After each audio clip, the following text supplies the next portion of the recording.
ஓம் ஸ்ரீ குருப்யோ நமஹ. ஸ்ரீ மகாபரிவாஜனம் மகாபரிவாஜனம் மகாபரிவாஜனம். இன்னைக்கு தெய்வத்தின்கள் பாகம் 4 பக்தி என்ற தலைப்பில் பெரியவா சொல்றது மேலே வாசிக்கிறேன். இது பக்கம் 955 ஆரம்பிக்கிறது.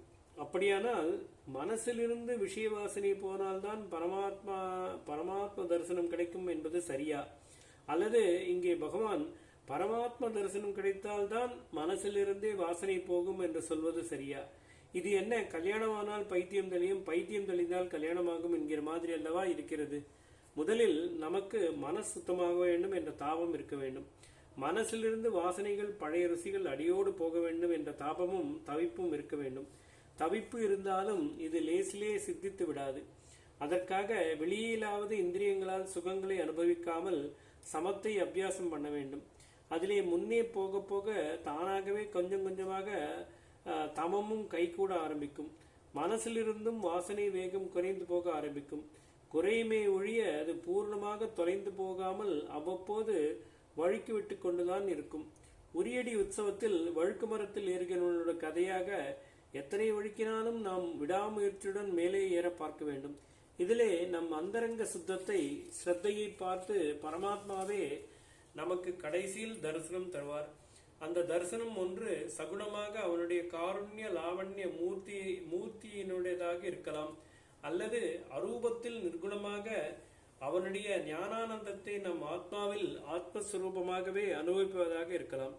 எப்படியானாலும் கொஞ்சம் அவ்வப்போது ஜாடை மாடையாக அந்த தரிசன ருசி கிடைத்து விட்டதானால் போதும். அப்புறம் இந்த மனசு ஒரு நாளும் அதை விட்டுவிட்டு மற்ற ருசிகளில் வாசனைகளில் ஆழ இறங்க மூழ்கி போகாது. அதற்கப்புறம் வழுக்கல் இருக்காது. சமம் தமம் என்பவனவற்றை சமாதி ஷட்கத் சம்பத் என்பதாக ஆத்ம சாதனுக்கு இருக்க வேண்டிய 6 சம்பத்துகளில் நம் ஆச்சாரியால் வைத்திருக்கிறார். சமத்தோடு சேர்ந்த நிலைதான் சாந்தி, தமத்தோடு சேர்ந்த நிலை தாந்தி எனப்படும். இப்பொழுது சாந்தி என்ற வார்த்தை நம் எல்லோருக்கும் தெரிகிறது. தாந்தி என்ற வார்த்தை அவ்வளவாக தெரியாது. மடத்து சஸ்தி வாசனம் தெரிந்தவர்களானால் அதிலே ஆச்சாரியாலை சொல்கிற போது சாந்தி தாந்தி பூம்னாம் என்று வருவதை கவனித்திருப்பீர்கள். ஷட்பதி ஸ்தோத்திரத்தில் பகவத்பாதால் பகவானிடம் சாந்தி தாந்தி இரண்டையும் பிரார்த்திக்கிறார். மன அடக்கம் புலனடக்கம் இதுகளுக்கு முந்தி எளிமையோடு பணிவாக இருக்கிற அடக்க குணம் இருக்க வேண்டும். சமம் வேணும் தமம் வேணும் என்று பகவானிடம் வேண்டிக் கொள்ளவே அடக்க குணமான வினய மனப்பான்மை இருந்தால்தானே முடியும். அதனால் முதலில் அபிநயம் அபநய என்று ஆரம்பித்தார். அப்புறம் விஷ்ணு என்று கூப்பிட்டு பகவானை பக்கத்தில் நிறுத்தி வைத்துக் கொண்டு தமய மனக சமய விஷய மிருக திருஷ்ணாம் என்கிறார். மனசுக்கு தாந்தி தமம் வேண்டும், அதை பண்ணு, என் மனசை அடக்கு.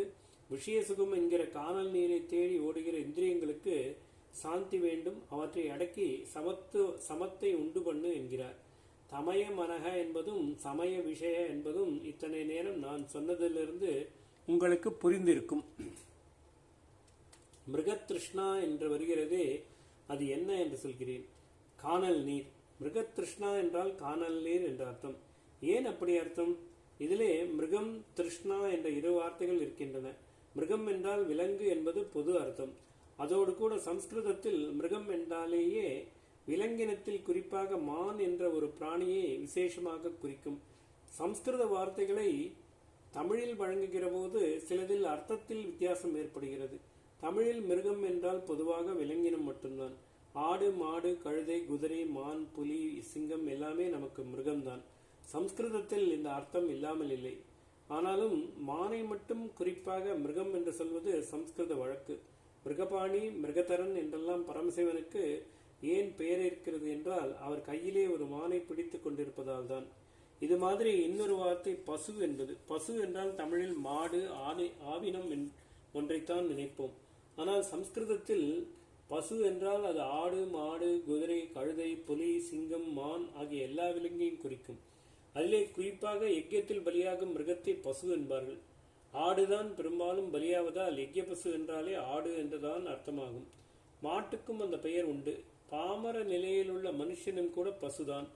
காளை மாட்டை வாகனமாக வைத்துக் கொண்டிருப்பதோடு ஜீவாத்மாவுக்கெல்லாம் மேலான பரமாத்மாவாகவும் இருப்பதால் ஈஸ்வரனை பசுபதி என்கிறோம். அவர் மிருகபாணி பசுபதி இரண்டாகவும் இருக்கிறார்.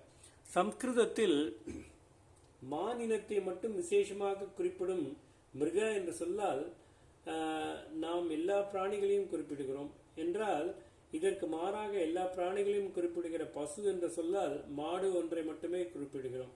இங்கே மிருக திருஷ்ணா என்கிற போது மிருகம் என்றால் மான் என்ற அர்த்தம், திருஷ்ணா என்றால் தாகம், நீர் வேட்கை என்ற அர்த்தம். த்ரைஸ்ட் என்ற வார்த்தையும் திருஷ்ணாவிலிருந்து தான் வந்திருக்கும் போது இருக்கிறது. மிருக திருஷ்ணா என்றால் மானின் தாகம் என்ற அர்த்தம். மானின் தாகத்துக்கும் காணல் நீருக்கும் என்ன சம்பந்தம்?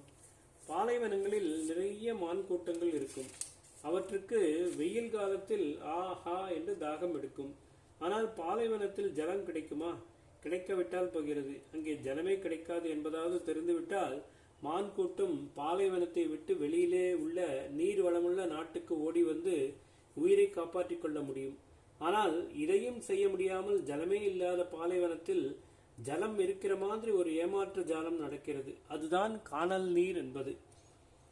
பிரதிபிம்பம், ஒளி சிதறல் தியரிகளை கொண்டு சயின்ஸில் இதை விளக்குகிறார்கள். மொத்தத்தில் இது என்னவென்றால், பாலைவனம் மாதிரியான ஒரு விஸ்தாரமான வெளியில் ரொம்பவும் உஷ்ணம் ஏறிப்போய் காற்று பிரதேசம் லேசாகி விடுகிற போது தூரத்திலிருந்து பார்ப்பவர்களுக்கு ஜலத்திலே பிரதிபிம்பம் தெரிகிற மாதிரி மண்ணிலேயே தெரிகிறது. தூரத்திலிருந்து பார்க்கும்போது வெறும் மணற்பாங்கான பூமியே ஒரு நதி ஓடுகிற மாதிரி தெரியும். அதை நோக்கி போக போக அதுவும் தள்ளி போய்கொண்டே இருக்கும். இப்படிப்பட்ட காணல் நீரை பார்த்து மான்கள் வாஸ்தவமான ஜலம் என்று நினைத்து அதை தேடி தேடி ஓடி கடைசியில் ஓட முடியாமல் களைத்து வெயிலின் உஷ்ணம் தாங்காமல் ரொம்பவும் பரிதாபமாக ஜீவனை இழக்கும். சம்ஸ்கிருதத்தில் மிருக் என்றால் தேடுவது என்ற அர்த்தம். ஓயாமல் எதையாவது தேடி ஓடிக்கொண்டே இருப்பதுதான் மிருகம். காணல் நீரை தேடி ஓடி மடிவதுதான் மான் என்ற மிருகத்தின் பரிதாபமான காரியமாக இருக்கிறது. ஓம் ஸ்ரீ குருப்யோ நமஹ. ஸ்ரீ மகாபரிவாச்சரணம், மகாபரிவாச்சரணம், மகாபரிவாச்சரணம்.